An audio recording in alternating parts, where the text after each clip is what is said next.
आज ये समझने की कोशिश करेंगे कि भारतीय टीम की कप्तानी में आखिर ऐसा क्या है कि हर खिलाड़ी ऐसे ही बेआबरू होकर निकलता है। सचिन तेंदुलकर, जिन्हें क्रिकेट का भगवान कहा जाता है, कितना सम्मान है उनका, उनसे भी इसी तरह टीम की कप्तानी छीनी गई थी। वर्ष 1996 के वर्ल्ड कप में भारत की हार के बाद उस समय के कप्तान मोहम्मद अजहरुद्दीन को हटा दिया गया और यह जिम्मेदारी सचिन को मिल गई। लेकिन सचिन सिर्फ 1 साल तक ही कप्तान बने रह पाए और वर्ष 1997 में उनसे भी यह कप्तानी ले ली गई। अपनी आत्मकथा प्लेइंग इट माय वे में सचिन कहते हैं कि जब उनसे कप्तानी छीनी गई तब उन्होंने काफी अपमानित महसूस किया। तो आप सोचिए, सचिन तेंदुलकर जैसे खिलाड़ी को भी अपमानित महसूस हुआ क्योंकि उनसे बिना डिस्कशन किए कप्तानी छीन ली गई। वो ये भी लिखते हैं कि उन्हें कप्तानी से हटाने की खबर किसी पत्रकार के जरिए उन्हें मिली। बीसीसीआई ने उन्हें सीधे ये बताना भी जरूरी नहीं समझा कि सचिन, अब आपको कप्तानी से हटाया जा रहा है। इसी तरह वर्ष 2005 से 2007 के बीच जब ऑस्ट्रेलिया के पूर्व खिलाड़ी ग्रेग चैपल भारत के हेड कोच थे, उस समय टीम में गुटबाजी बहुत बढ़ गई थी और इसकी वजह थी मौजूदा बीसीसीआई अध्यक्ष और उस समय टीम के कप्तान सौरव गांगुली से ग्रेग चैपल के मतभेद। चैपल को कोच बनाने की सिफारिश खुद सौरव गांगुली ने ही बीसीसीआई से की थी, लेकिन आरोप लगते हैं कि चैपल ने बाद में सौरव गांगुली का ही करियर समाप्त करने की कोशिश की। यानी जो खिलाड़ी यानी सौरव गांगुली चैपल को लेकर आया, उसने उसी कोच ने सौरव गांगुली की जड़ें काट दी। तो आपने सोचा होगा, ये राजनीति जो है अपनी पीक पर है। ऐसी राजनीति आप पॉलिटिकल पार्टीज में देखते होंगे, असली राजनीति में देखते होंगे, लेकिन क्रिकेट में भी वैसी ही राजनीति होती है। वर्ष 2005 में जब भारत की टीम जिम्बाब्वे के दौरे पर थी, तब यह दौरा काफी चर्चा में था। उस समय पहले टेस्ट मैच में सौरव गांगुली ने पूरे 2 साल के बाद शतक लगाया था। मैच के बाद उन्होंने एक प्रेस कॉन्फ्रेंस की जिसमें उन्होंने यह आरोप लगाया कि इस मैच से पहले चैपल उन्हें कप्तान और टीम से हटाने की कोशिश कर रहे थे। हालांकि इसके बाद चैपल ने बीसीसीआई को एक ईमेल लिखा और बाद में ये मेल लीक हो गया और इसमें उन्होंने लिखा था कि सौरव गांगुली बहुत आलसी खिलाड़ी हैं, वो प्रैक्टिस सेशन में आते नहीं हैं और टीम के भविष्य को लेकर उनका रवैया नकारात्मक है। चैपल ने एक तरह से गांगुली पर ही राजनीति करने के आरोप लगाए, यानी गांगुली को भी ऐसे ही बेआबरू होकर कप्तानी छोड़नी पड़ी।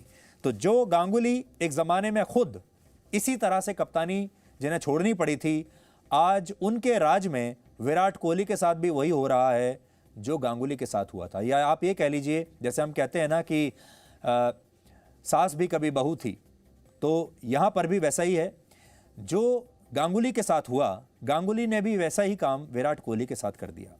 लेकिन यहां हम विराट कोहली को क्लीन चिट नहीं दे सकते। इसके बारे में आपको आगे बताएंगे कि काफ़ी हद तक विराट कोहली खुद इसके लिए जिम्मेदार हैं। कहा जाता है कि गांगुली और पूर्व कप्तान धोनी के बीच भी एक समय काफ़ी मतभेद थे।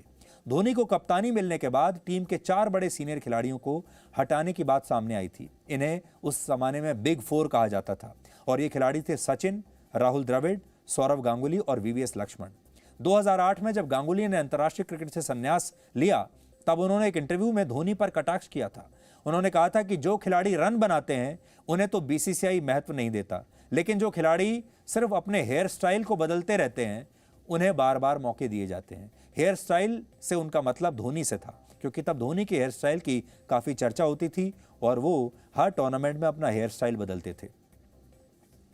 इसी तरह की राजनीति और विवाद 2009 में भी देखने को मिला, जब धोनी पर यह आरोप लगे कि वो फील्डिंग में तेज नहीं होने की वजह से सहवाग को टीम से निकालना चाहते हैं। और कहा जाता है कि इसके बाद टीम में गुटबाजी बढ़ गई थी और मीडिया के सवालों से परेशान होकर धोनी ने 5 जून 2009 को ब्रिटेन में एक प्रेस कॉन्फ्रेंस की जिसमें वो टीम के सारे खिलाड़ियों को अपने साथ लेकर पहुंच गए थे। वो ये दिखाना चाहते थे कि टीम में कोई झगड़ा नहीं है, कोई मतभेद नहीं है और सब उनके साथ हैं। जबकि बाद में ऐसी खबरें आईं कि गौतम गंभीर और सहवाग उनकी कार्यशैली से नाराज थे। भारतीय क्रिकेट टीम में इतिहास के 2 महान खिलाड़ियों सुनील गावस्कर और कपिल देव के बीच भी इसी तरह की राजनीति पहले देखी जा चुकी है। 84-85 के दौरान दिल्ली में खेले गए एक टेस्ट मैच में जब भारत इंग्लैंड से हार गया, तब गावस्कर ने इसके लिए कपिल देव को जिम्मेदार बताया और कहा कि भारत ये मैच कपिल देव द्वारा खेले गए एक गैर जिम्मेदाराना शॉट से हारा, जिस पर वो आउट हो गए। गावस्कर के इस बयान के बाद ही कलकत्ता के टेस्ट मैच से कपिल देव को बाहर कर दिया गया और हैरानी की बात यह कि इस टेस्ट मैच में दर्शकों ने नो कपिल नो टेस्ट के नारे लगाए और गावस्कर पर अंडे और सड़े हुए टमाटर फेंके गए। और इसी के बाद सुनील गावस्कर ने कभी भी कलकत्ता के ईडन गार्डन स्टेडियम में खेलने की कसम खाई और इस कसम को उन्होंने निभाया भी। 1986 में जब यहाँ भारत एक और मैच खेला तब उन्होंने यहाँ खेलने से मना कर दिया था। जैसे क्रिकेट के मैदान में 2 टीमें होती हैं, ठीक उसी तरह इस खबर के बाद हमारा देश भी 2 टीमों में बंट गया है। मोदी और अमित शाह का विरोध करने वाले लोग विराट कोहली का साथ दे रहे हैं, जबकि उनके समर्थक बीसीसीआई का साथ दे रहे हैं। और यह बंटवारा इसलिए हुआ क्योंकि बीसीसीआई के सचिव अमित शाह के बेटे जय शाह हैं और सौरव गांगुली को जय शाह का बहुत करीबी माना जाता है। क्रिकेट की इस राजनीति पर राजनीति के क्षेत्र से क्या प्रतिक्रिया आई है, आज ये भी सुनिए। देखिए, खेल बड़ा है और खेल से बड़ा कोई भी नहीं होता है। किस खेल में, किस गेम में, किस खिलाड़ी के बीच में क्या चल रहा है, मुझे इसकी जानकारी मैं नहीं दे सकता। संबंधित एसोसिएशन फेडरेशंस का ये काम है और मुझे लगता है वही जानकारी दें तो उचित रहेगा। बहुत बड़ा झटका है। इनफैक्ट जिस तरीके से उन्होंने इंग्लैंड में बल्लेबाजी करी है तो वो ज़रूर चाहते हैं कि वो साउथ अफ्रीका जाते हैं, क्योंकि उस स्टेज में अपने करियर के हैं। वो कोई भी टेस्ट क्रिकेट मिस करना चाहेंगे नहीं, क्योंकि एक महान खिलाड़ी तभी आप बनते हो जब आप टेस्ट क्रिकेट में अच्छा करते हो और फ़र्क पड़ेगा, किसी भी फॉर्मेट में फ़र्क पड़ेगा। अब आप ये समझिए कि विराट कोहली भी कोई दूध के धोले नहीं है। विराट कोहली ने अपने ज़माने में बहुत राजनीति की है, अपने पसंदीदा खिलाड़ियों को बहुत आगे बढ़ाया है।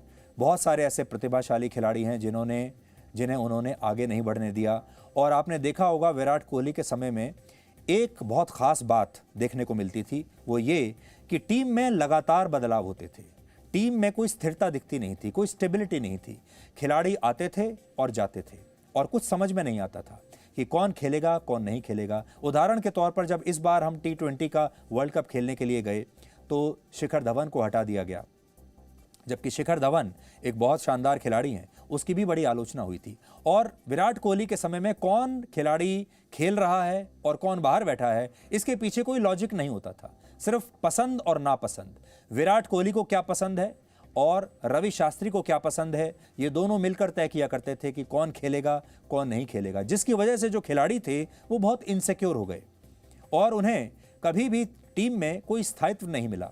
जिस तरह से धोनी एक मेंटोर की तरह खिलाड़ियों को उनके चरित्र का निर्माण करते थे, उनके कैरेक्टर को बिल्ड करते थे, वैसा विराट कोहली ने नहीं किया। और एक कप्तान की जिम्मेदारी सिर्फ ये नहीं होती कि वो सिर्फ मैच जीते या वो खुद रन पे रन बनाता चला जाए। उसकी जिम्मेदारी ये भी होती है कि वो भविष्य की एक टीम का निर्माण करे। उसकी जिम्मेदारी ये भी होती है कि वो जो युवा खिलाड़ी हैं उन्हें ग्रूम करे और उन्हें भविष्य के महान खिलाड़ियों में तब्दील करे, जैसे कि पुराने खिलाड़ी, पुराने कप्तान हमारे देश में करते आए हैं। और उसका सबसे अच्छा उदाहरण महेंद्र सिंह धोनी है। लेकिन विराट कोहली ने ऐसा कुछ नहीं किया। विराट कोहली को कोई बात अच्छी लग गई तो वो खिलाड़ी खेलेगा और अगर किसी की बात खराब लग गई तो उस खिलाड़ी का करियर समाप्त हो जाएगा। ऐसे बहुत सारे खिलाड़ी हैं जिनके करियर ऐसे समय में समाप्त हो गए, जो आगे खेल सकते थे लेकिन खेल नहीं पाए क्योंकि कोहली और रवि शास्त्री को शायद उनकी कोई बात बुरी लग गई। तो इसलिए बहुत सारे खिलाड़ियों का ये कहना है कि विराट कोहली खिलाड़ी तो बहुत अच्छे हैं लेकिन वो कप्तान बहुत अच्छे नहीं हैं।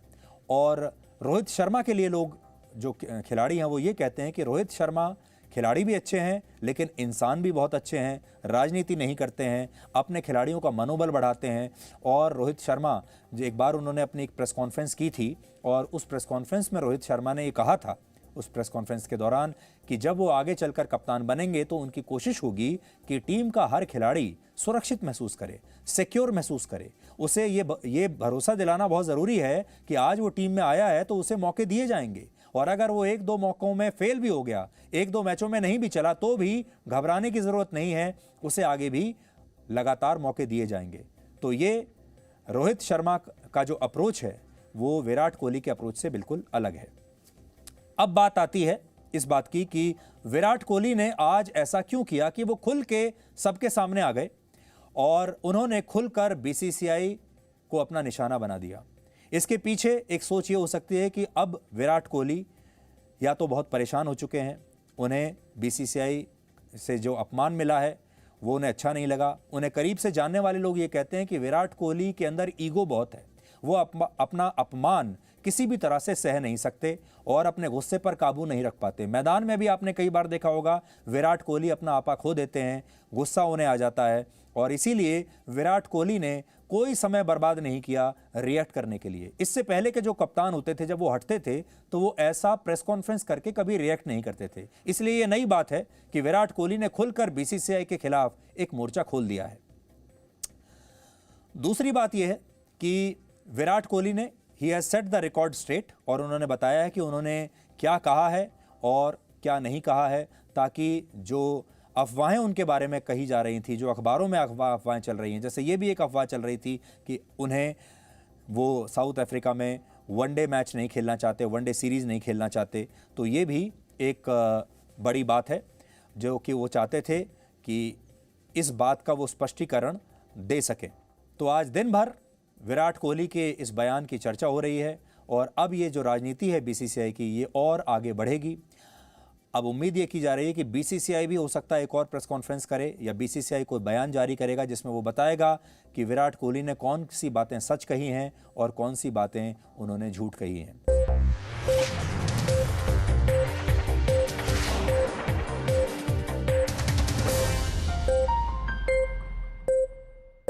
Presenting B News app, available on Google Play and App Store. Download it now.